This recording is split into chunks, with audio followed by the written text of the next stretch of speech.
ദൈവനാമത്തിന് മഹത്വം.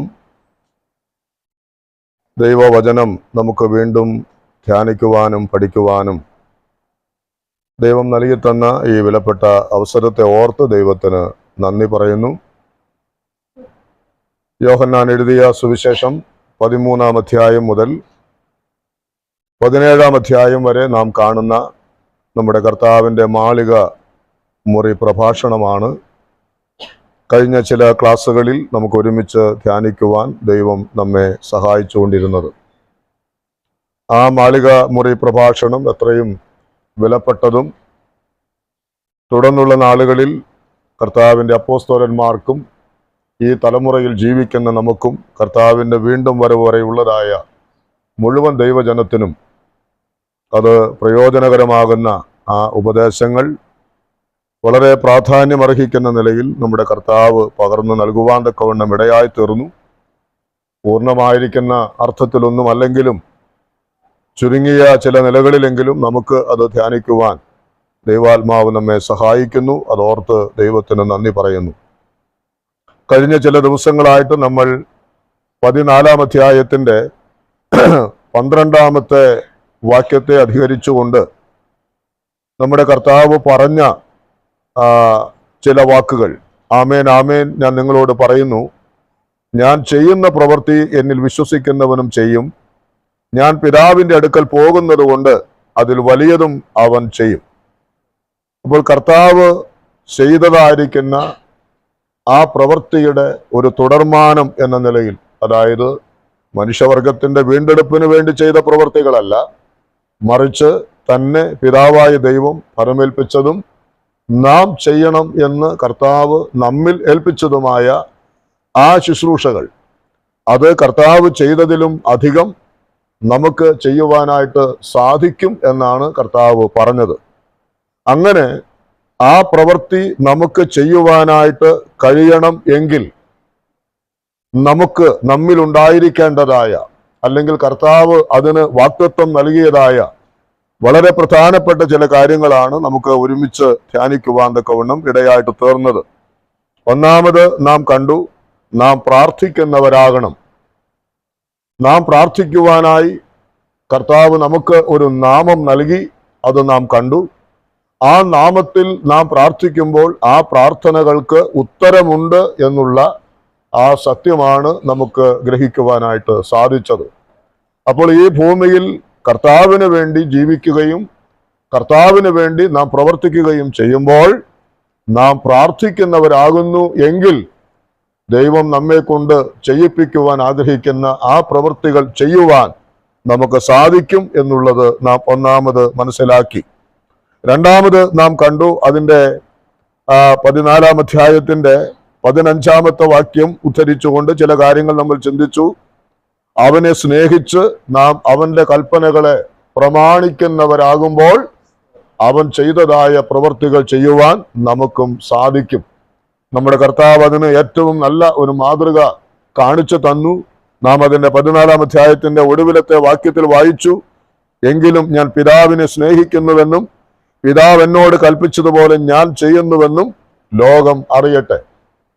അപ്പോൾ നമ്മോടുള്ളതായിരിക്കുന്ന ബന്ധത്തിലും നാം നമ്മുടെ കർത്താവിനെ സ്നേഹിച്ച് അവന്റെ കൽപ്പനകളെ പ്രമാണിക്കുന്നു എന്നുള്ള കാര്യം ലോകത്തിന്റെ മുൻപാകെ നാം ഒരു സാക്ഷ്യമായി നിൽക്കേണ്ടതിൻ്റെ വളരെ ആവശ്യമുണ്ട്.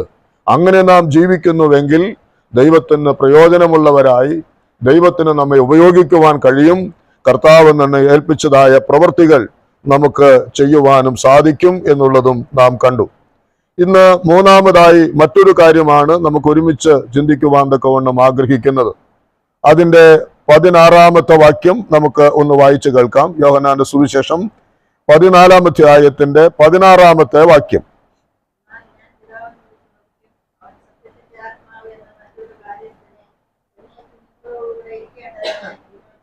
മതി.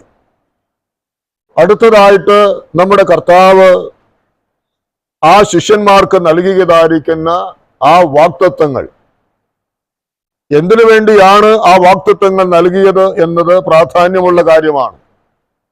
ഞാൻ ചെയ്തതിലും അധികം പ്രവൃത്തികൾ നിങ്ങൾക്ക് ചെയ്യുവാൻ കഴിയും. അതെങ്ങനെ സാധിക്കും? അതിന് കർത്താവ് അവർക്ക് വാഗ്ദത്തം നൽകുന്നത് എന്തിനെയാണ്? പരിശുദ്ധാത്മാവിനെ വാഗ്ദത്തം ചെയ്യുകയാണ്. അപ്പോൾ കർത്താവ് ചെയ്തതായ പ്രവൃത്തികൾ നമുക്ക് ഈ കാലയളവിലും ചെയ്യുവാൻ അനിവാര്യമായിരിക്കുന്ന ഒന്നാണ് പരിശുദ്ധാത്മാവിന്റെ സഹവാസം അനുഭവിക്കുന്നതായ ഒരു ജീവിതം എന്ന് പറയുന്നത്.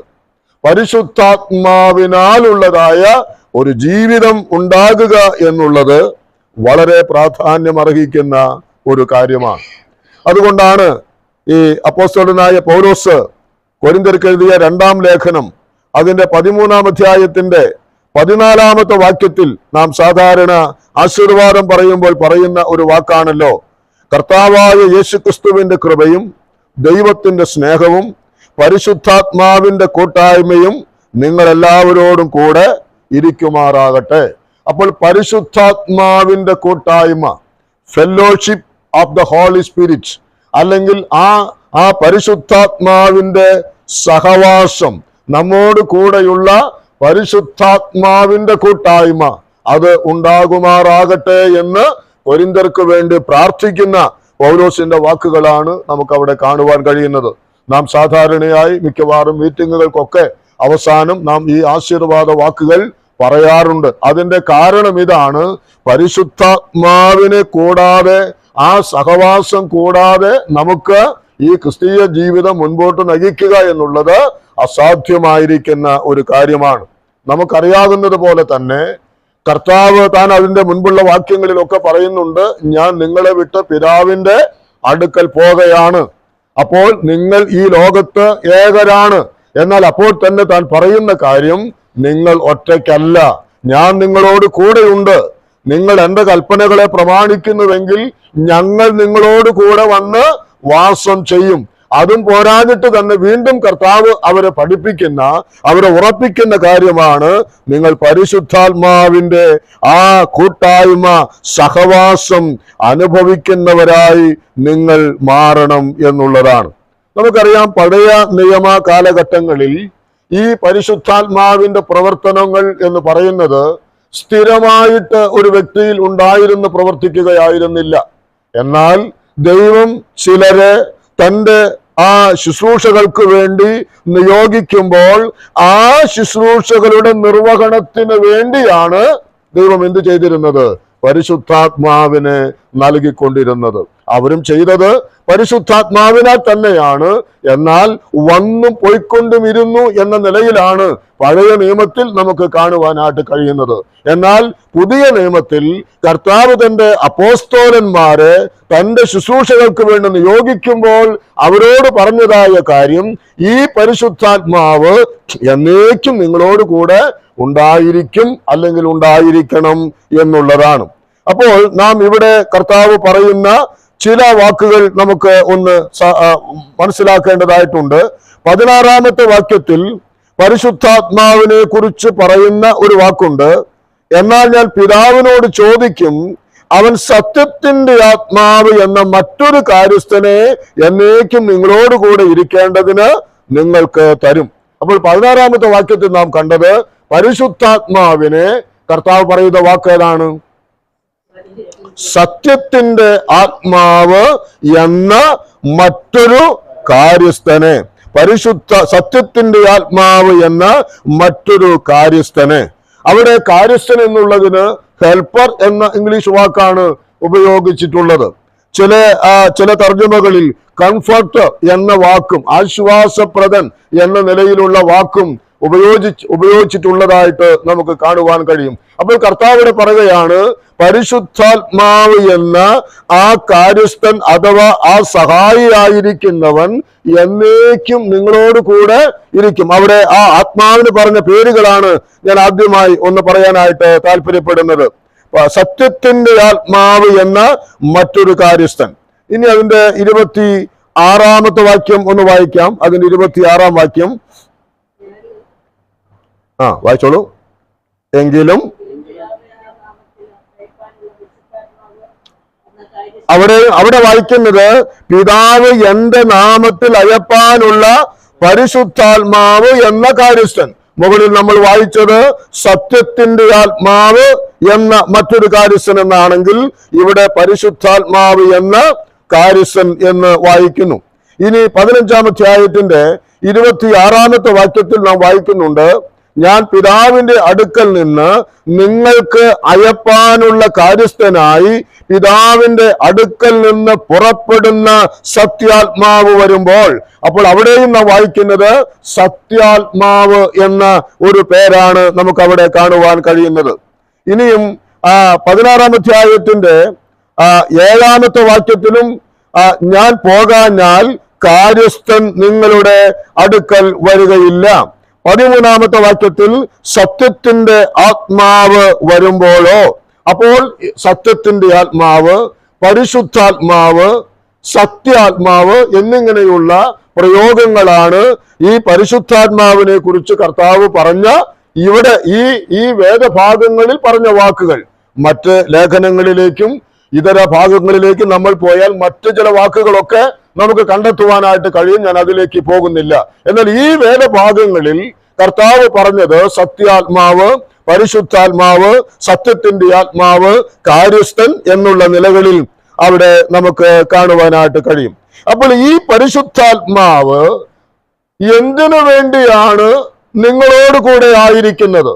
ഈ പരിശുദ്ധാത്മാവിന്റെ പ്രവൃത്തികൾ എന്താണ്? അത് നിങ്ങളെ എങ്ങനെയാണ് എന്ത് പ്രവൃത്തികൾ ചെയ്യുവാനായിട്ട് സഹായിക്കുന്നത് എന്നാണ് ഇനി അല്പനേരം നമുക്ക് ധ്യാനിക്കുവാനായിട്ട് ഉള്ളത്. അതിന്റെ 16-ാമത്തെ വാക്യം ഒന്നുകൂടെ നമുക്ക് വായിക്കാം. 14-ാം അധ്യായം അതിന്റെ 16-ാമത്തെ വാക്യം. 14:16. ആ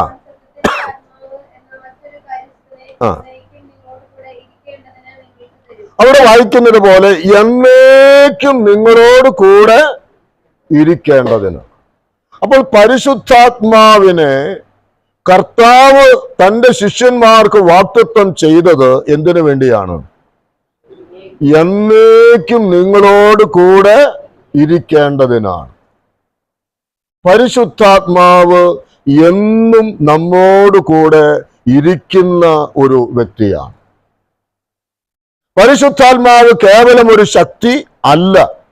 കൂടെ ഇരിക്കുക എന്ന് പറഞ്ഞാൽ പരിശുദ്ധാത്മാവ് ഒരു വ്യക്തിയാണ്, വ്യക്തിത്വമുള്ളവനാണ് എന്നതിൻ്റെ തെളിവായിട്ട് നമുക്ക് കാണുവാനായിട്ട് കഴിയും. ആ ആത്മാവ് എന്നേക്കും നമ്മോട് കൂടെ ഇരിക്കുന്നവനാണ്.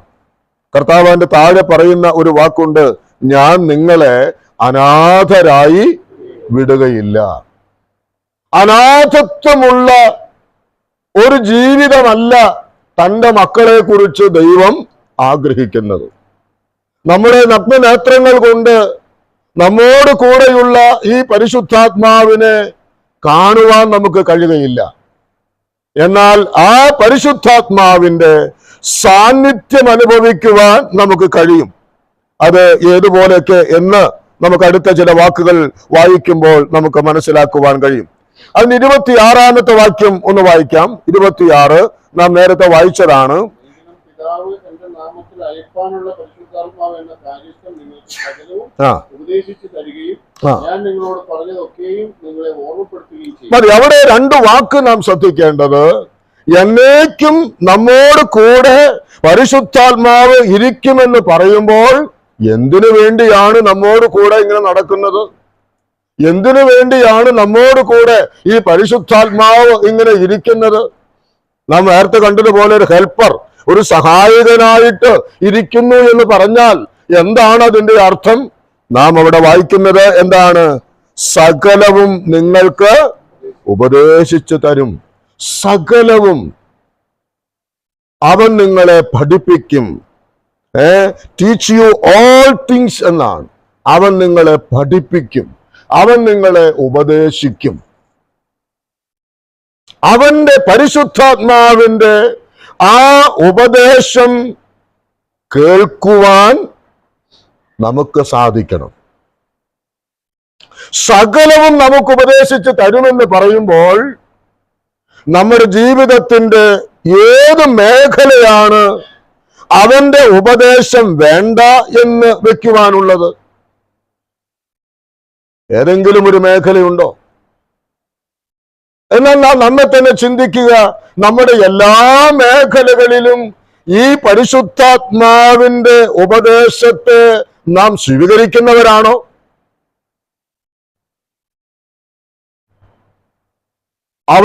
അവന്റെ ഉപദേശം വേണ്ട എന്ന് വെക്കുന്ന മേഖലകളില്ല എന്ന് പറയുന്നത് പോലെ തന്നെ അവന്റെ ഉപദേശങ്ങൾ കേൾക്കുവാനുള്ളതായിരിക്കുന്ന ആ മനോഭാവം നമ്മുടെ എന്തുമാത്രമുണ്ട്. സകലവും ഉപദേശിച്ച് തരുമെന്ന് പറയുമ്പോൾ ഏത് കാര്യത്തിൽ അവനെ ഒഴിവാക്കാൻ സാധിക്കുന്നത്? നമ്മുടെ വ്യക്തിപരമായ ജീവിതത്തോടുള്ള ബന്ധത്തിൽ, നമ്മുടെ പഠനത്തോടുള്ള ബന്ധത്തിൽ, യാത്രകളോടുള്ള ബന്ധത്തിൽ, തൊഴിൽ മേഖലകളോടുള്ള ബന്ധത്തിൽ, നമ്മുടെ ശുശ്രൂഷകളോടുള്ള ബന്ധത്തിൽ, ഏത് മേഖലയിലാണ് പരിശുദ്ധാത്മാവിന്റെ ആ ഉപദേശം നമുക്ക് വേണ്ടാത്തത്? നാം ഈ പരിശുദ്ധാത്മാവിന്റെ ഉപദേശത്തിന് ചെവി കൊടുക്കാറുണ്ടോ? ഈ വിഷയത്തിൽ ദൈവത്തിന്റെ ആത്മാവേ, അങ്ങയുടെ ഹിതം എന്താണ് എന്ന് നാം ചോദിക്കാറുണ്ടോ? നമ്മുടെ ജീവിതത്തിന്റെ മേഖലകളിൽ ഇത് ദൈവമേ നിന്റെ ഉപദേശമാണോ എന്ന് നാം വിലയിരുത്താറുണ്ടോ? നാം ഒരു കാര്യം മനസ്സിലാക്കണം, നാം ഇവിടെ വായിക്കുന്നത് സത്യാത്മാവെന്നൊരു പേര് അല്ലേ? അതാ പരിശുദ്ധാത്മാവിനുള്ളത്. പരിശുദ്ധാത്മാവ് തന്റെ മക്കളായിരിക്കുന്ന നമ്മെ വ്യാജമായിരിക്കുന്ന ഒരു വഴിയിലേക്ക് തിരിച്ചുവിടുന്നവനല്ല. ദൈവത്തിന്റെ പരിശുദ്ധാത്മാവ് നമ്മെ വചനം ലംഘിക്കുന്നതിന് കൂട്ടുനിൽക്കുന്നവനല്ല. ദൈവത്തിന്റെ പരിശുദ്ധാത്മാവ് നമ്മെ വിശുദ്ധ ജീവിതത്തിന് എതിരായി നിൽക്കുന്നവനല്ല. ദൈവത്തിന്റെ ആത്മാവ് തന്റെ പുത്രൻ മുഖാന്തരം, പിതാവായ ദൈവം മുഖാന്തരം നമുക്ക് നൽകപ്പെട്ടതായ തിരുവെഴുത്തുകളെ ലംഘിക്കുന്നതിന് കൂട്ടുനിൽക്കുന്നവനല്ലേ അല്ല. അവൻ ദുരുപദേശങ്ങൾക്ക് കുടപിടിക്കുന്നവനല്ല പരിശുദ്ധാത്മാവ്. അവൻ സകല കാര്യത്തിലും നമ്മെ സത്യത്തിൽ വഴി നടത്തുന്നവനാണ്. അവിടെ സത്യമേ ഉള്ളൂ, അവിടെ കപടത്തിന് സ്ഥാനമില്ല. ദൈവാത്മാവ് നമുക്ക് കാപട്യം പറഞ്ഞു തരത്തില്ല. ദൈവത്തിന്റെ ആത്മാവ് നമ്മെ വഞ്ചനയ്ക്ക് ഉപദേശിക്കുകയില്ല. ദൈവത്തിന്റെ ആത്മാവ് നമ്മെ പാപത്തിലേക്ക് നയിക്കുകയില്ല. അങ്ങനെയെങ്കിൽ ഓർക്കുക, എന്റെ ജീവിതത്തിൽ ഈ ദൈവത്തിന്റെ ആത്മാവിന്റെ ഉപദേശങ്ങൾ ഉണ്ട് എന്നുള്ളത് സത്യമാണ്. കാരണം ദൈവാത്മാവിനെ ദൈവം നമുക്ക് തന്നിരിക്കുന്നത് തന്നെ എന്തിനാ? സകലവും ഉപദേശിച്ച് തരാൻ വേണ്ടിയാണ്. എന്നാൽ ആ ഉപദേശത്തെ നാം കേൾക്കുന്നില്ലെങ്കിൽ അതിന്റെ അർത്ഥം പരിശുദ്ധാത്മാവല്ല കുറ്റക്കാരൻ, പിന്നെ ആരാണ്? ഞാനും നിങ്ങളുമാണ് കുറ്റക്കാര്.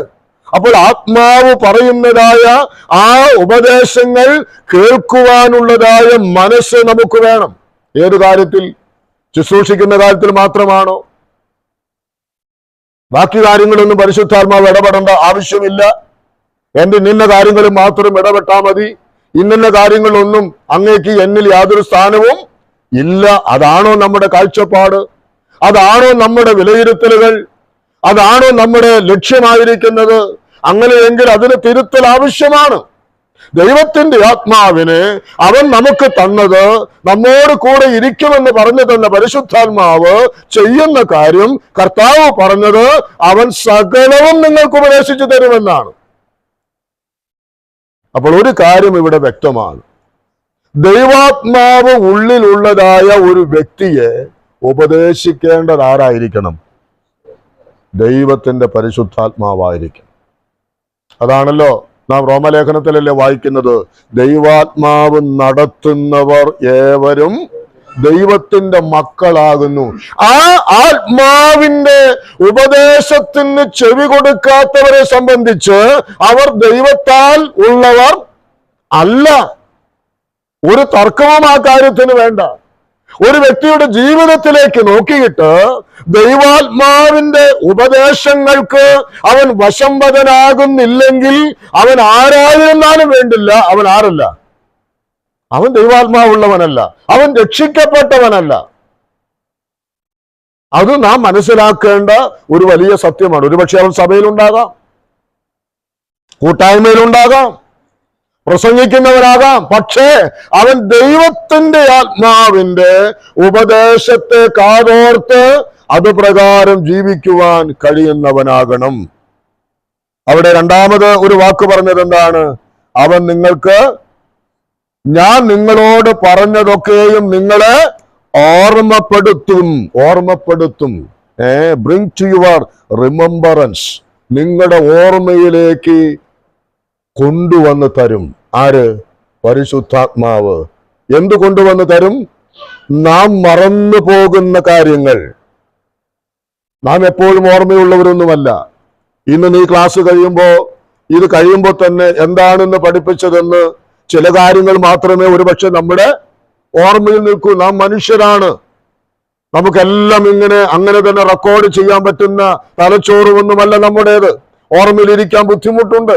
എന്നാൽ ജീവിതത്തിന്റെ ഓരോ മേഖലകളിലും ദൈവാത്മാവിനാൽ നയിക്കപ്പെടുന്ന ഒരു വ്യക്തി എന്ന് പറയുന്നത് എന്താണ്? ചില കാര്യങ്ങളിൽ അവൻ നമ്മെ, മോനെ ഇതാണ് കേട്ടോ കർത്താവ് പറഞ്ഞത്, ഇതാണ് മോളെ കർത്താവ് പറഞ്ഞത് എന്ന് നമ്മെ ഓർമ്മപ്പെടുത്തും. നാം മറന്നു പോകുന്നതിനെ ഓർമ്മപ്പെടുത്തും. നാം പലപ്പോഴും പറഞ്ഞിട്ടുള്ള കാര്യമാണ്, ഈ സുവിശേഷങ്ങളൊക്കെ എഴുതിയത് എത്രയോ വർഷങ്ങൾക്ക് ശേഷമാണ്. യോഹന്നാൻ ഈ സുവിശേഷം എഴുതുന്നത് തന്നെ കർത്താവ് മരിച്ചടക്കപ്പെട്ട് ഉയർത്തെഴുന്നേറ്റിട്ട് 60 കൊല്ലങ്ങൾക്ക് ശേഷമാണ്. അപ്പോൾ അന്ന് കർത്താവ് പറഞ്ഞ കാര്യങ്ങളെ വള്ളിയോ പുള്ളിയോ മാറ്റം കൂടാതെ അത് എഴുതുവാനായിട്ട് കഴിഞ്ഞു എങ്കിൽ ഈ പരിശുദ്ധാത്മാവ് ഓർമ്മപ്പെടുത്തിക്കൊണ്ടിരുന്നു. എന്താണ് കാനാവിലെ കല്യാണ വീട്ടിൽ നടന്നത്? എന്താണ് പരീശനായ നിക്കോദിമോസിന്റെ വീട്ടിൽ വെച്ച് നടന്നത്? എന്താണ് ആ കനാന്യ സ്ത്രീയുടെ ജീവിതത്തിൽ സംഭവിച്ചത്? എന്താണ് ഗന്നസരത്ത് തടാകത്തിൽ സംഭവിച്ചത്? എന്താണ് ലാസറിന്റെ വീട്ടിൽ സംഭവിച്ചത്? ഈ കാര്യങ്ങളെല്ലാം തന്നെ യാതൊരു തരത്തിലുമുള്ളതായ വ്യത്യാസങ്ങളും കൂടാതെ എഴുതുവാൻ തക്കവണ്ണം ഓർമ്മപ്പെടുത്തിയത് ആരാണ്? പരിശുദ്ധാത്മാവാണ്. ഒരുപക്ഷെ നമ്മളും ശുശ്രൂഷ ചെയ്യുമ്പോൾ, ഞാൻ ഇന്ന് സംസാരിക്കുമ്പോ ഒരുപക്ഷെ പകലിൽ പല നേരങ്ങളിൽ ഇരുന്ന് വായിക്കുകയും ധ്യാനിക്കുകയും ചെയ്തു മറക്കാൻ സാധ്യതയുണ്ട്. എന്നാൽ അത് കൃത്യമായ നിലയിൽ ഒരു ക്ലാസ് എടുക്കുമ്പോൾ അത് പറഞ്ഞു തരുവാൻ കഴിയുന്നെങ്കിൽ അതിന്റെ പിന്നിലും വ്യാപരിക്കുന്നത് ആരാണ്? ഈ പരിശുദ്ധാത്മാവാണ്. ആ പരിശുദ്ധാത്മാവിന്റെ സഹായം കൂടാതെ എന്റെ ബുദ്ധിയിൽ നടക്കുമെന്ന് പറഞ്ഞാൽ അത് സാധ്യമല്ല. ഞാൻ വെറും വിഡ്ഢിയായിട്ട് മാറും. അപ്പോൾ അതുകൊണ്ട് ദൈവത്തിന്റെ ആത്മാവ് ചെയ്യുന്ന കാര്യമാണ്, അവൻ നമ്മെ കാര്യങ്ങൾ ഓർമ്മപ്പെടുത്തും. നമ്മൾ സാധാരണ പറയാറുണ്ടല്ലോ, ഒരു തെറ്റ് നാം ചെയ്യാനായിട്ട് പോകുമ്പോ രക്ഷിക്കപ്പെട്ട ഒരു ദൈവ പൈതലാണെങ്കിൽ അകത്തു നിന്നൊരു ശബ്ദം കേൾക്കും, മോനെ മോളെ അത് അരുത്. ആ ശബ്ദം കേൾക്കുന്നില്ലെങ്കിൽ അതിന്റെ അർത്ഥം എന്താണ്? ആ മനസാക്ഷിയിൽ നമ്മുടെ ആത്മാവോട് കൂടെ ദൈവത്തിന്റെ ആത്മാവ് കർത്താവ് പറഞ്ഞ കാര്യത്തെക്കുറിച്ച് ഓർമ്മ തരും. നമ്മുടെ കണ്ണുകൾ തെറ്റിന് വേണ്ടി ആഗ്രഹിക്കുമ്പോ, നമ്മുടെ ഹൃദയം തെറ്റിന് വേണ്ടി ആഗ്രഹിക്കുമ്പോ, നമ്മുടെ കാലുകൾ തെറ്റിന് വേണ്ടി നടക്കാൻ ആഗ്രഹിക്കുമ്പോ, നമ്മുടെ ജഡം തെറ്റ് ചെയ്യാൻ ആഗ്രഹിക്കുമ്പോ, അപ്പോഴെല്ലാം ദൈവത്തിന്റെ ആത്മാവ് നമ്മോട് എന്ത് ചെയ്തുകൊണ്ടിരിക്കും? വാദിച്ചുകൊണ്ടിരിക്കും, ഓർമ്മപ്പെടുത്തും, മോനെ അതരുത്. അപ്പോൾ തന്നെ കർത്താവിനോട് പറഞ്ഞോളണം, കർത്താവെ സോറി, ക്ഷമിക്കണം കർത്താവെ, ചിന്തയിൽ തെറ്റുവന്നു, നോട്ടത്തിൽ തെറ്റുവന്നു, ആകുലതകൾ കടന്നു വന്നു, ഞാൻ തെറ്റിപ്പോയി എന്ന് പറയുവാൻ നമുക്ക് കഴിയുമ്പോഴാണ് ഈ പരിശുദ്ധാത്മാവിന്റെ കൂട്ടായ്മ എന്ന് പറയുന്നത് അനുഭവവേദ്യമാകുന്നത്. അല്ലെങ്കിൽ പിന്നെ ഈ പരിശുദ്ധാത്മാവ് കൂടെ ഉണ്ടായിട്ട് എന്താ കാര്യം? അവൻ നമ്മെ ഉപദേശിച്ചു നടത്തണം, അവൻ നമുക്ക് കാര്യങ്ങളെ ഓർമ്മപ്പെടുത്തി തരണം.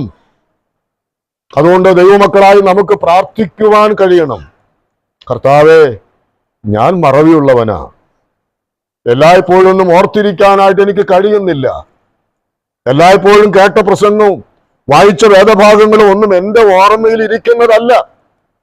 കർത്താവേ, എൻ്റെ ജീവിത സാഹചര്യങ്ങളിൽ ഞാൻ തെറ്റിപ്പോയാൽ എന്നെ അവിടുന്ന് അപ്പോൾ തന്നെ എന്ത് ചെയ്യണം?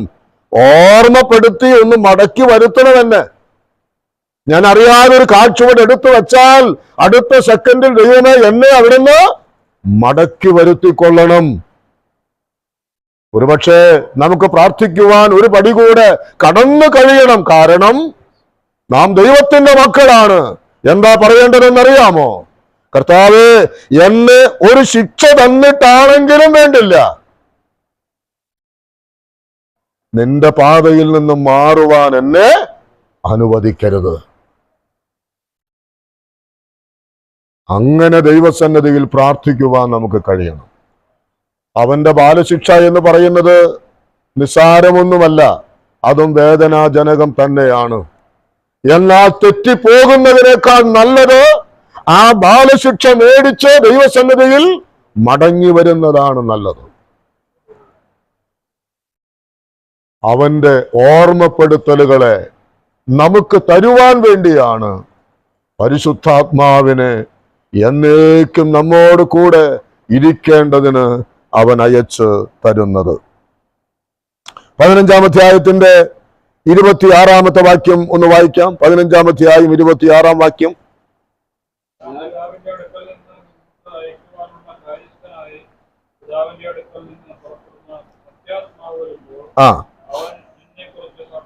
അവൻ എന്നെ കുറിച്ച് സാക്ഷ്യം പറയും. He will bear witness about me. അവൻ സാക്ഷ്യം പറയും എന്നതിനേക്കാൾ സാക്ഷ്യം വഹിക്കും. എന്റെ സാക്ഷ്യം അവൻ വഹിക്കും. എന്റെ സാക്ഷ്യം, എന്നെ കുറിച്ചുള്ളതായ സാക്ഷ്യം, അത് വളരെ പ്രധാനപ്പെട്ട ഒരു കാര്യമാണ്. എനിക്ക് അതിന്റെ പൂർണ്ണമായ അർത്ഥമൊന്നും മനസ്സിലായിട്ടില്ല. കർത്താവിനെ കുറിച്ച്, അവൻ ആരാണ് എന്നതിനെ കുറിച്ച് സാക്ഷ്യം പറയേണ്ട ചുമതല ആരുടെയാണ്? പരിശുദ്ധാത്മാവിന്റെയാണ്. ഈ കഴിഞ്ഞ ദിവസങ്ങളിലൊക്കെ ചില പ്രസംഗങ്ങൾ കേട്ടപ്പോ പരിശുദ്ധാത്മാവ് ഉള്ളിൽ ഉള്ളതായ ഒരുവന് മാത്രമേ യേശുക്രിസ്തുവിന്റെ മഹത്വത്തെ പറയുവാനായിട്ട് സാധിക്കുകയുള്ളൂ. കാരണം ആ യേശുക്രിസ്തുവിന്റെ മഹത്വത്തിന്റെ സാക്ഷ്യം വഹിക്കുവാനായിട്ടാണ് പരിശുദ്ധാത്മാവിന് ദൈവം നമുക്ക് തന്നിട്ടുള്ളത്. പരിശുദ്ധാത്മാവ് നേരെ എന്ന് പറയുകയല്ല. ആ പരിശുദ്ധാത്മാവ് തന്റെ പ്രിയപുത്രനെ കുറിച്ചുള്ളതായ സാക്ഷ്യം പറയുവാൻ നമ്മെ ഭരമേൽപ്പിക്കുകയാണ് ചെയ്യുന്നത്. ഒരു സുവിശേഷ പ്രസംഗത്തിനായിട്ട് നമ്മൾ നിൽക്കുമ്പോ അവിടെ യേശുക്രിസ്തുവിന്റെ മഹത്വത്തെ കുറിച്ച് പറയുവാനായിട്ട് അധരം തുറക്കുമ്പോൾ അവന് വചനം കൊടുക്കേണ്ടത് ആരാണ്? പരിശുദ്ധാത്മാവാണ്. ഏത് വലിയവനായിരുന്നാലും, പൗലോസ് അതല്ലേ വായിക്കുന്നത്, എഫെസ്യ ലേഖനം ഒടുവിലല്ലേ നമ്മൾ വായിക്കുന്നത്, ഞാൻ പ്രസംഗിക്കേണ്ടതിന് വായ് തുറക്കുമ്പോൾ വചനം കിട്ടേണ്ടതിന് നിങ്ങൾ എനിക്ക് വേണ്ടി പ്രാർത്ഥിക്കണം. അപ്പോൾ കർത്താവിനെ കുറിച്ചുള്ളതായ സാക്ഷ്യം, അവന്റെ മഹത്വം, അവൻ ആരായിരുന്നു, അവൻ എന്തു ചെയ്തു, അതിന് നമുക്ക് കിട്ടിയ പ്രതിഫലം എന്താണ്, ഈ കാര്യങ്ങളെ പറയുവാൻ ആണ് പരിശുദ്ധാത്മാവിനെ ദൈവം നമുക്ക് തന്നിട്ടുള്ളത്. അല്ലാതെ പരിശുദ്ധാത്മാവ് കൂടെ ഉണ്ടെന്ന് പറഞ്ഞിട്ട് നാം ഇങ്ങനെ നമുക്ക് തോന്നിയതുപോലെ ജീവിക്കാനോ നടക്കാനോ വേണ്ടിയല്ല. നാം എവിടെ ജീവിച്ചാലും എവിടെ പാർത്താലും നമ്മുടെ സാക്ഷ്യം എന്നുള്ളത് കർത്താവാണ്. കർത്താവിനെ സാക്ഷിക്കുക, കർത്താവിന്റെ നാമത്തെ ഉയർത്തുക. നാം അതിന് തയ്യാറായാൽ, ഇവിടെ കർത്താവ് പറയുകയാണ്, അവൻ എന്നെ കുറിച്ച് സാക്ഷ്യം പറയും. അവൻ എന്നെ കുറിച്ചുള്ള സാക്ഷ്യം പറയും. അത് നമ്മിലൂടെ അവൻ ആ കാര്യം നിവർത്തിക്കുവാൻ ഇടയാകും. ഇനി 16-ാം അധ്യായത്തിന്റെ 13-ാമത്തെ വാക്യത്തിൽ നമ്മൾ വായിക്കുന്നത് എന്താണ്? അവൻ നിങ്ങളെ സകല സത്യത്തിലും വഴി നടത്തും. ഗൈഡ് യു എന്ന, അവൻ നിങ്ങളെ ഗൈഡ് ചെയ്യും. എവിടേക്ക്? സത്യത്തിൽ. ഞാൻ നേരത്തെ പറഞ്ഞ വാക്കുകൾ വീണ്ടും ഓർപ്പിക്കട്ടെ. അവൻ നിങ്ങളെ സകല സത്യത്തിലും വഴി നടത്തും. ആ വാക്കുകളൊന്നും നാം മറന്നു പോകരുത്. കുറച്ച് സത്യത്തിലല്ല, സകല സത്യത്തിലും. എന്റെ ജീവിതത്തിന്റെ പകുതി സത്യത്തിലും പകുതി അസത്യത്തിലും എന്നല്ല, പകുതി കർത്താവിനെ അനുസരിച്ചും പകുതി എനിക്ക് തോന്നിയതുപോലെയും എന്നല്ല. ദൈവാത്മാവിനാലാണ് വിധേയപ്പെട്ട് ജീവിക്കുന്നതെങ്കിൽ അവൻ നമ്മെ സകല സത്യത്തിലും നടത്താൻ വിശ്വസ്തനാണ്. എല്ലാറ്റിലും അവനിൽ സത്യമേ ഉള്ളൂ. പ്രിയപ്പെട്ടവരെ, നമ്മുടെ ഭോഷ്കിന്റെ മാർഗം, കാപട്യത്തിന്റെ മാർഗം, വഞ്ചനയുടെ മാർഗം, അതൊന്നും ദൈവാത്മാവിന്റെ മാർഗമേ അല്ല. ദൈവാത്മാവിനാൽ നാം നിയന്ത്രിക്കപ്പെടുന്നുവെങ്കിൽ നാം പോകേണ്ടതായിരിക്കുന്ന മാർഗം സത്യത്തിന്റെ മാർഗം തന്നെ ആയിരിക്കണം. ദൈവത്തിന് അവിടെ വായിച്ചതുപോലെ അവൻ നിങ്ങളെ സകല സത്യത്തിലും വഴി നടത്തും. ഇനി ആ 16-ാം അധ്യായത്തിന്റെ തന്നെ 8-ാമത്തെ വാക്യം, 8ഉം 9ഉം വാക്യങ്ങൾ ഒന്ന് നമുക്ക് വായിക്കാം. 8ഉം 9ഉം 10ഉം വാക്യങ്ങൾ, അല്ല 8 മുതൽ 11 വരെ വാക്യങ്ങൾ അത് വായിക്കേണ്ടതാണ്. ഒന്ന് വായിക്കാം നമുക്ക്. 16-ാം അധ്യായത്തിന്റെ 8 മുതൽ 10 വരെയുള്ള വാക്യങ്ങൾ. ആ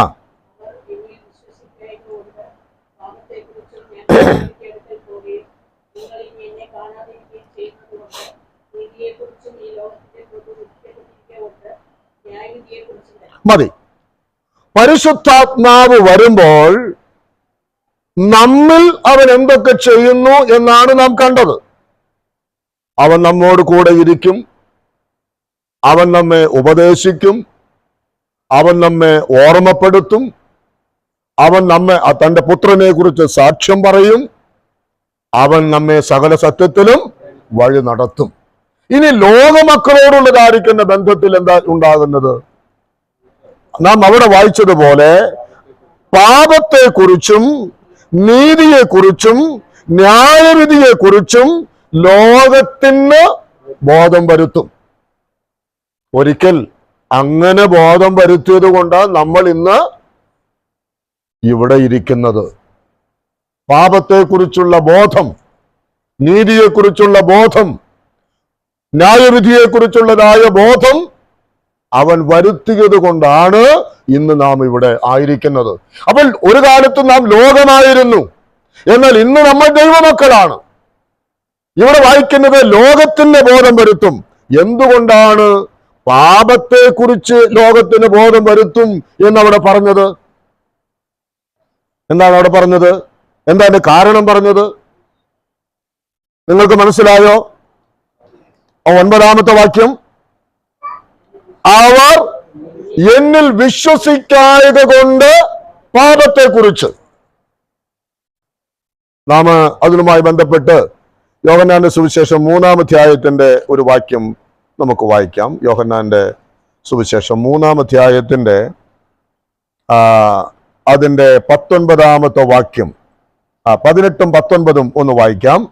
അവനിൽ വിശ്വസിക്കുന്നവന് ന്യായവിധിയില്ല, വിശ്വസിക്കാത്തവന് ദൈവത്തിന്റെ ഏകജാതനായ പുത്രന്റെ നാമത്തിൽ വിശ്വസിക്കായകയാൽ ന്യായവിധി വന്നു കഴിഞ്ഞു.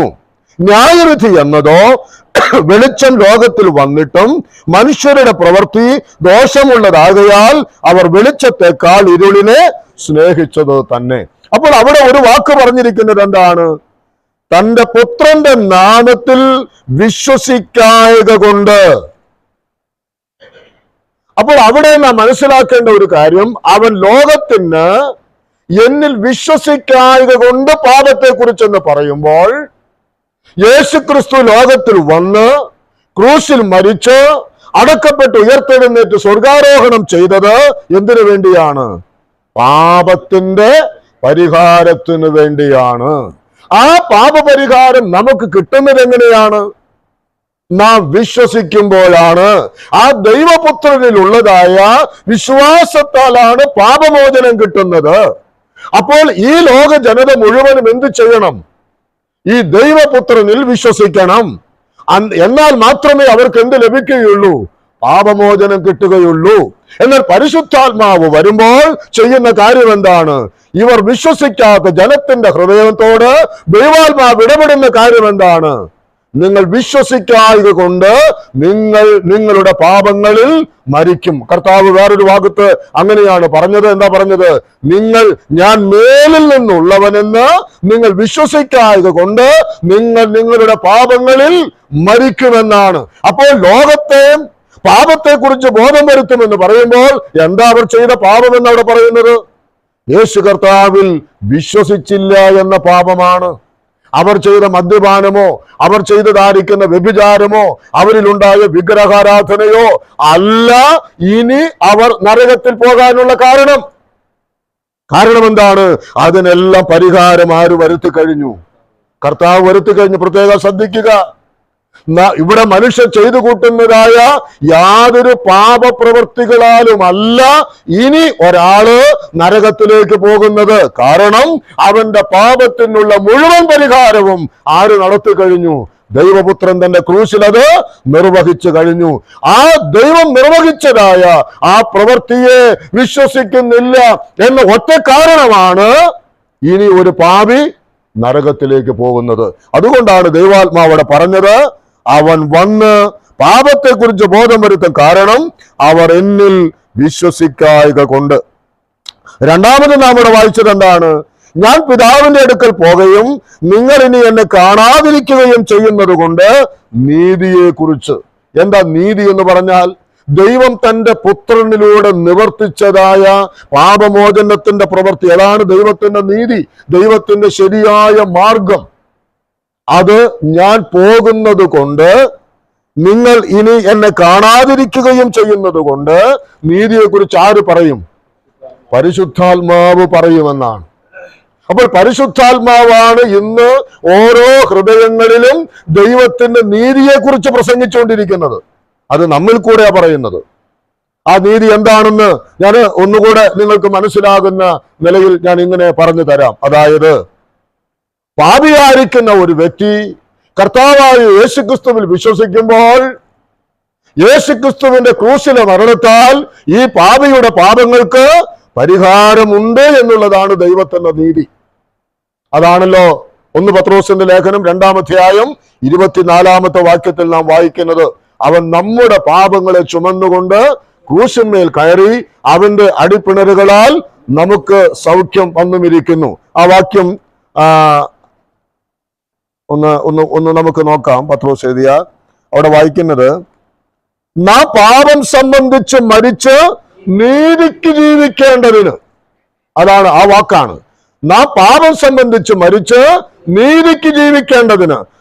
റോമാലേഖനം 3-ാം അധ്യായം 24 മുതലുള്ള വാക്യങ്ങളും അതേ ആശയം തന്നെ നമുക്ക് വെളിപ്പെടുത്തി തരുന്നുണ്ട്. റോമാലേഖനം 3-ാം അധ്യായം അതിന്റെ 26-ാം വാക്യത്തിൽ, തന്റെ നീതിയെ പ്രദർശിപ്പിപ്പാൻ താൻ നീതിമാനും യേശുവിൽ വിശ്വസിക്കുന്നവനെ നീതീകരിക്കുന്നവനും ആകേണ്ടതിന് ഇക്കാലത്ത് തന്റെ നീതിയെ പ്രദർശിപ്പിക്കാൻ തന്നെ അങ്ങനെ ചെയ്തത്. എങ്ങനെ ചെയ്തത്? ദൈവം തന്റെ പുറമയിൽ മുൻകഴിഞ്ഞ പാപങ്ങളെ ശിക്ഷിക്കാതെ വിടുന്നു. അത് ദൈവത്തിന്റെ നീതിയാണ്. ഞാൻ ചെയ്തതായിരിക്കുന്ന ഈ നീതിയെക്കുറിച്ച് ഇനി ഞാൻ പറയില്ല, കാരണം ഞാൻ പിതാവിന്റെ അടുക്കൽ പോകുകയാണ്. എന്നാൽ ആ നീതിയെക്കുറിച്ച് ഇനി ലോകത്തിന് ആരാ ബോധം വരുത്തുന്നത്? ദൈവത്തിന്റെ പരിശുദ്ധാത്മാവാണ്. അത് പരിശുദ്ധാത്മാവ് ചെയ്യുന്ന പ്രവൃത്തിയാണ്. നാം ദൈവവചനം ഒരു കവലയിലാകട്ടെ, ഒരു വീട്ടിലാകട്ടെ, എവിടെയായിരുന്നു കൊള്ളട്ടെ, നാം ദൈവവചനം പ്രസംഗിക്കുമ്പോൾ അവിടെ ദൈവത്തിന്റെ ആത്മാവ് ചെയ്യുന്ന കാര്യമാണ്. ഹൃദയങ്ങളിൽ ദൈവത്തിന്റെ നീതിയെക്കുറിച്ച്, ദൈവം ചെയ്ത ആ ശരിയെക്കുറിച്ചുള്ളതായ ബോധം അവർക്ക് ദൈവം കൊടുത്തുകൊണ്ടേ ഇരിക്കും. ഇനി മൂന്നാമത് നാം അവിടെ വായിച്ചത് എന്താണ്? 16-ാം അധ്യായത്തിൽ നാം കണ്ട കാര്യം, ഈ ലോകത്തിന്റെ പ്രഭു വിധിക്കപ്പെട്ടിരിക്കൊണ്ട് ന്യായവിധിയെ കുറിച്ചും എന്ന് പറഞ്ഞാൽ ലളിതമായിട്ട് ഞാൻ പറഞ്ഞു തരാം. ഈ ലോകത്തിന്റെ പ്രഭു ആരായിരുന്നു? പിശാച്. പിശാച് അവൻ എന്ത് ചെയ്തു? അവൻ വിധിക്കപ്പെട്ടു എന്നാണ്. അവന്റെ തലയെ നമ്മുടെ കർത്താവ് എന്ത് ചെയ്തു? അവന്റെ തലയെ തകർത്തു. അവനെ എന്നേക്കുമായി അടിയറവ് പറയിപ്പിച്ചു. അവന്റെ മേൽ നമ്മുടെ കർത്താവ് ജയോത്സവം കൊണ്ടാടി. എന്നിട്ട് പരിശുദ്ധാത്മാവ് പറയുന്ന കാര്യമാണെന്ത്? വചനം കേൾക്കുന്നവരോട് പറയുകയാണ്, പിശാചിനും അവന്റെ ദൂതന്മാർക്കും ഒരു വലിയ ന്യായവിധി ദൈവം തമ്പുരാൻ നടത്തിയെങ്കിൽ അവനെ അനുഗമിക്കുന്ന, അവനെ അനുസരിക്കുന്ന, അവന്റെ മക്കളായി ജീവിക്കുന്ന നിങ്ങൾക്കും എന്തുണ്ട്? ഒരു ന്യായവിധി ഉണ്ട്. അതും പരിശുദ്ധാത്മാവ് പറയും. യേശുക്രിസ്തുവിൽ വിശ്വസിക്കാതിരിക്കുന്നതിനാൽ പാപത്തെക്കുറിച്ചും യേശു കർത്താവ് പിതാവിന്റെ അടുക്കൽ പോയിരിക്കുന്നു എന്നതുകൊണ്ട് നീതിയെക്കുറിച്ചും ഈ ലോകത്തിന്റെ പ്രഭുവായിരിക്കുന്ന പിശാചിനെ തന്റെ മരണത്താൽ ഒടുക്കിയതായിരിക്കുന്ന ആ ന്യായവിധി അവനിൽ വിശ്വസിക്കുന്നവർക്കും, അതായത് പിശാചിനെ അനുസരിക്കുന്നവർക്കും ഉണ്ട് എന്ന കാര്യവും ആര് പ്രഖ്യാപിക്കും? ദൈവത്തിന്റെ പരിശുദ്ധാത്മാവ് ഈ കാര്യങ്ങളെ കുറിച്ച് ഓർമ്മ തരും. അത് ലോകത്തോട് ചെയ്യുന്ന കാര്യമാണ്. ഈ ലോകം അതെന്ത് ചെയ്യണം? അവരനുസരിക്കണം. ഈ ലോകത്തിൽ ഇന്ന് അതാണ് ഓരോ പ്രസംഗങ്ങളിൽ കൂടെയും നടന്നുകൊണ്ടിരിക്കുന്നത്. അതാണ് എന്ത് ചെയ്യണം? ആളുകൾ പാപത്തെക്കുറിച്ച് ബോധം വരണം, നീതിയെക്കുറിച്ച് ആളുകൾക്ക് ബോധം വേണം, ന്യായവിധിയെക്കുറിച്ച് ആളുകൾക്ക് ബോധം വരണം. അങ്ങനെ വരുമ്പോഴാണ് അവരെന്ത് ചെയ്യുന്നത്? കർത്താവേ, ഞാനൊരു പാപിയാണ്, ഞാനിതാ മരിക്കാൻ പോകുന്ന ഒരുവനാണ്, എന്നെ കാത്തിരിക്കുന്നത് നരകമാണ്, എന്നാൽ അങ്ങയുടെ മരണമാണ് എന്റെ പാപപരിഹാര ബലിയെന്ന് ഓരോരുത്തരും വിശ്വസിക്കുമ്പോഴാണ് അവരിൽ ദൈവത്തിന്റെ ആത്മാവ് കടന്നു വരുവാൻ തക്കവണ്ണം ഇടയായിട്ട് തീരുന്നത്. അപ്പോൾ പ്രിയമുള്ളവരെ, പരിശുദ്ധാത്മാവ് വരുമ്പോൾ ഈ ലോകത്തോടുള്ള ബന്ധത്തിൽ അവൻ ചെയ്യുന്ന കാര്യമാണ് നാം കണ്ടത്. അപ്പോസ്തലപ്രവൃത്തികളുടെ പുസ്തകത്തിലേക്ക് നാം വരുമ്പോൾ അതിന്റെ 1-ാം അധ്യായം 8-ാമത്തെ വാക്യത്തിൽ എന്താ നമുക്ക് പരിചയമുള്ള വാക്യമാണ്. 1-ാം അധ്യായം 8-ാമത്തെ വാക്യം. എന്നാൽ പരിശുദ്ധാത്മാവ് നിങ്ങളുടെ മേൽ വരുമ്പോൾ നിങ്ങൾ ശക്തി ലഭിച്ചിട്ട് എന്റെ സാക്ഷികൾ ആകും. കർത്താവ് മാളിക മുറിയിൽ വെച്ച് ഈ കാര്യം തന്റെ ശിഷ്യന്മാരോട് പറയുമ്പോൾ പരിശുദ്ധാത്മാവിനാൽ അവർ നിറയപ്പെട്ടിരുന്നിട്ടില്ല. അവർ പരിശുദ്ധാത്മാവ് ആളത്വമായ രൂപത്തിൽ അല്ലെങ്കിൽ അവരുടെ മേൽ എന്ത് ചെയ്തിരുന്നില്ല? വന്നിരുന്നില്ല. അതെപ്പോഴാ സംഭവിച്ചത്? അത് പെന്തക്കോസ്ത് പെരുന്നാളിനാണ് ആ കാര്യം സംഭവിച്ചത് എന്ന് നമുക്കറിയാം.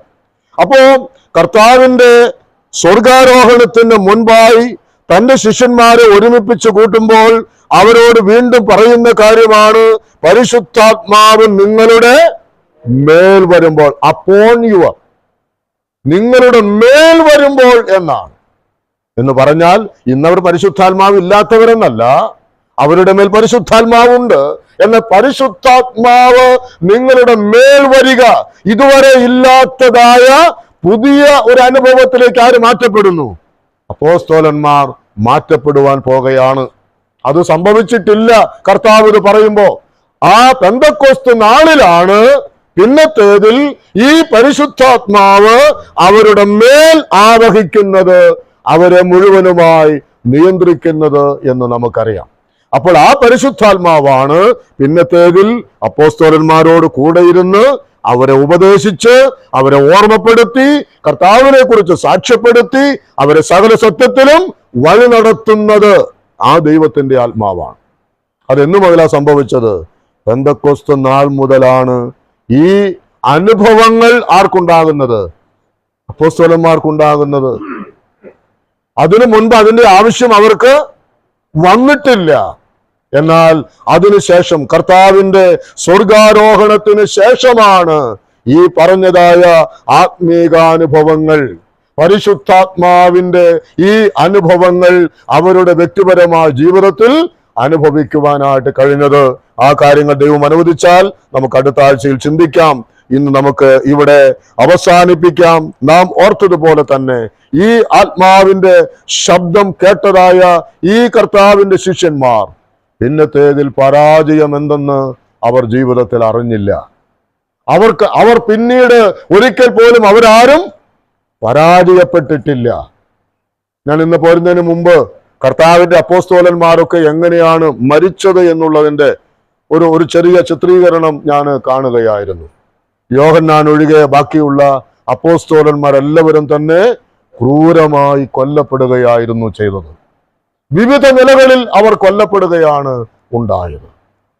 അപ്പോൾ ഞാൻ ഓർത്തു, ഈ പീഡനങ്ങളിലൂടെ കടന്നുപോയ സമയത്തൊന്നും അവരുടെ ജീവിതത്തിൽ ലവലേശം ഒരു സംശയത്തിനും ഇട വന്നില്ല. തങ്ങൾ തിരഞ്ഞെടുത്തതായ മാർഗം തെറ്റിപ്പോയി എന്ന് അവർക്ക് തോന്നിയില്ല. ഞാൻ ഒരു അപ്പോസ്തലനെ കുറിച്ച്, താൻ ഒരു രാജ്യത്ത് കടന്നു ചെന്നപ്പോ, അന്ത്രയോസ് ആണെന്ന് തോന്നുന്നു, താൻ അവിടെ ചെന്നപ്പോൾ രാജാവ് തന്നോട് ആവശ്യപ്പെട്ടു, നീ കർത്താവിനെ തള്ളി പറയണം. അവൻ പറഞ്ഞോ. പ്രിയപ്പെട്ടവരെ, ഏത് രാജ്യത്തൊക്കെ അവര് പോയിട്ടുണ്ടോ അവിടെ എല്ലാം വെച്ച് അവർ കൊല്ലപ്പെടുകയാണ് ഉണ്ടായത്. എന്നാൽ ഒരിക്കൽ പോലും അവർ കർത്താവിനെ തള്ളി പറയുന്നവരോ വേണ്ടെന്ന് വെക്കുന്നവരോ ആയി തീർന്നില്ല. കാരണം അവരോട് കൂടെ എന്നേക്കും ഇരിക്കേണ്ടതിന്, അവരെ ഉപദേശിച്ച് വഴി നടത്തേണ്ടതിന്, അവരെ ഓർമ്മപ്പെടുത്തിക്കൊണ്ട് ദൈവത്തിന്റെ പരിശുദ്ധാത്മാവ് സകല സത്യത്തിലും അവരെ വഴി നടത്തി. നമുക്കും അത് ആഗ്രഹിക്കാം. കർത്താവേ, എന്റെ കാൽച്ചുവടുകൾ അങ്ങയുടെ കാൽച്ചുവടുകളിൽ നിന്ന് ഇടത്തോട്ടോ വലത്തോട്ടോ മാറുവാൻ ഇടവരുത്തരുത്. ആ നോട്ടത്തിൽ നിന്ന് ഒരു മാറ്റം എനിക്കുണ്ടാകരുതേ എന്ന് ദൈവത്തോട് പ്രാർത്ഥിക്കുവാൻ നമുക്ക് കഴിയണം. ദൈവം നമുക്ക് വാഗ്ദത്തം തന്നിട്ടുള്ള, നമ്മിൽ തന്നിട്ടുള്ള ആ പരിശുദ്ധാത്മാവിന് വിധേയപ്പെട്ടുകൊണ്ടുള്ള ഒരു ജീവിതം നയിക്കുവാൻ വരുന്ന ദിവസങ്ങളിൽ ഈ വചനധ്യാനം ഇടയാക്കട്ടെ എന്ന് പ്രാർത്ഥിച്ചുകൊണ്ട് തൽക്കാലം വിരമിക്കുന്നു. ദൈവനാമം വാഴ്ത്തപ്പെടുമാറാകട്ടെ.